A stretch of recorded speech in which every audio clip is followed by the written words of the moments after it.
Salut mes chers. Toujours on est dans la structure de la phrase complexe. Et dans cette leçon, Inch'Allah, on va voir la proposition subordonnée relative. Qu'est-ce que la proposition subordonnée relative? La proposition subordonnée relative, elle est introduite par un pronom relatif simple ou bien composé.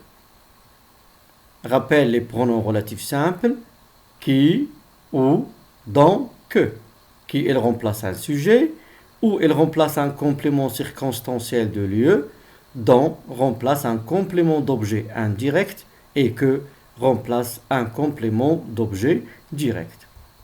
Les pronoms relatifs composés, un pronom relatif composé par exemple par lequel, sur laquelle, à laquelle, auquel, duquel, sous lequel, dans lesquels, etc. Maintenant, on va commencer par la proposition subordonnée relative introduite par un pronom relatif simple. Observons bien les phrases suivantes. La première phrase. J'ai vu le film, tu m'as parlé de ce film. Combien de phrases on a? On a deux. Et il y a un mot qui se répète, c'est le film. Dans la deuxième phrase, tu m'as parlé de ce film. Tu m'as parlé de quoi? De ce film. Quelle est la fonction de ce groupe de mots? De ce film, c'est un complément d'objet indirect. Tu m'as parlé de quoi? De ce film. Alors on va relier entre ces deux phrases par un pronom relatif. On va obtenir la phrase suivante. J'ai vu le film dont tu m'as parlé. Parce que dont, il remplace un complément d'objet indirect. De ce film est un complément d'objet indirect. Alors, j'ai vu le film dont tu m'as parlé. Et dont tu m'as parlé, c'est la proposition subordonnée relative. La proposition subordonnée relative. Et dont il a remplacé de ce film. Deuxième exemple. J'ai reçu le cadeau, tu m'as envoyé ce cadeau. J'ai reçu le cadeau, tu m'as envoyé ce cadeau. Quel est le mot qui se répète? C'est ce cadeau. Tu m'as envoyé quoi? Ce cadeau. Alors, quelle est la fonction de ce groupe de mots? Ce cadeau. Dans la phrase. Ce cadeau, c'est le complément d'objet indirect de la deuxième phrase. Alors, pour éviter la répétition, on va relier entre ces deux phrases. Qu'est-ce qu'on va dire? J'ai reçu le cadeau que tu m'as envoyé. Que tu m'as envoyé. Et que, il a remplacé ce cadeau, le complément d'objet de la deuxième phrase. Et que tu m'as envoyé toujours, c'est la proposition subordonnée relative. Troisième exemple. Je suis allé à la gare. J'ai rencontré Amine dans la gare.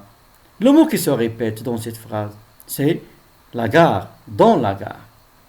Maintenant, quelle est la fonction de ce groupe de mots dans la deuxième phrase? J'ai rencontré Amine dans la gare.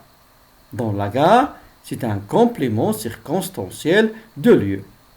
Alors, on va relier entre ces deux phrases. On va obtenir la phrase suivante. Je suis allé à la gare où j'ai rencontré Amine. Et où il a remplacé le complément circonstanciel de lieu dans la gare. Et où j'ai rencontré Amine, c'est une proposition subordonnée relative. Le quatrième exemple. Donne-moi le stylo. Le stylo est sur la table. Donne-moi le stylo est sur la table. Toujours, on a deux phrases. Quel est le mot qui se répète? Le mot qui se répète, c'est le stylo. Le stylo dans la deuxième phrase, c'est quoi? Dans la deuxième phrase, le stylo, c'est le sujet de la deuxième phrase. C'est le complément de la première phrase et c'est le sujet de la deuxième phrase. On va relier entre ces deux phrases, on va obtenir « Donne-moi le stylo qui est sur le bureau ». Qui, il a remplacé le sujet de la deuxième phrase. Et qui est sur la table, c'est une proposition subordonnée relative. Maintenant, La proposition subordonnée relative introduite par un pronom relatif composé. La subordonnée relative introduite. Observons bien la première phrase. J'ai acheté une enveloppe, j'ai mis la lettre dans cette enveloppe. J'ai acheté une enveloppe, j'ai mis la lettre dans cette enveloppe. On a le mot qui se répète, c'est enveloppe. Ici, on a dans cette enveloppe. Préposition dans. On a la préposition dans. Et cette enveloppe, c'est un nom féminin. On va relier entre ces deux phrases par un pronom relatif composé. Qu'est-ce qu'on va obtenir? J'ai acheté une enveloppe dans laquelle j'ai mis la lettre dans laquelle parce que l'enveloppe est féminin. Et on a gardé la préposition dans. J'ai acheté une enveloppe dans laquelle j'ai mis la lettre. Et dans laquelle j'ai mis la lettre, c'est la proposition subordonnée relative. Deuxième exemple. J'ai reçu le CD, tu m'as parlé de ce CD. J'ai reçu le CD, tu m'as parlé de ce CD. On a deux phrases. Et le mot qui se répète, c'est le CD. Et on a la préposition de. Toujours dans le pronom relatif composé, on garde la préposition. Et le CD est un nom masculin. Alors on va relier entre ces deux phrases, on va obtenir la phrase suivante. J'ai reçu le CD duquel tu m'as parlé. Duquel tu m'as parlé. De le devient du. Duquel tu m'as parlé. Et duquel tu m'as parlé, c'est la proposition subordonnée relative. Troisième exemple. Nous cherchons un arbre. Nous installerons nos bagages sous cet arbre. Nous cherchons un arbre. Nous installerons nos bagages sous cet arbre. On a deux phrases. Et le mot qui se répète, c'est arbre. Et toujours, on a ici la préposition sous. Et l'arbre est un nom masculin. Alors, on va relier entre ces deux phrases par un pronom relatif composé.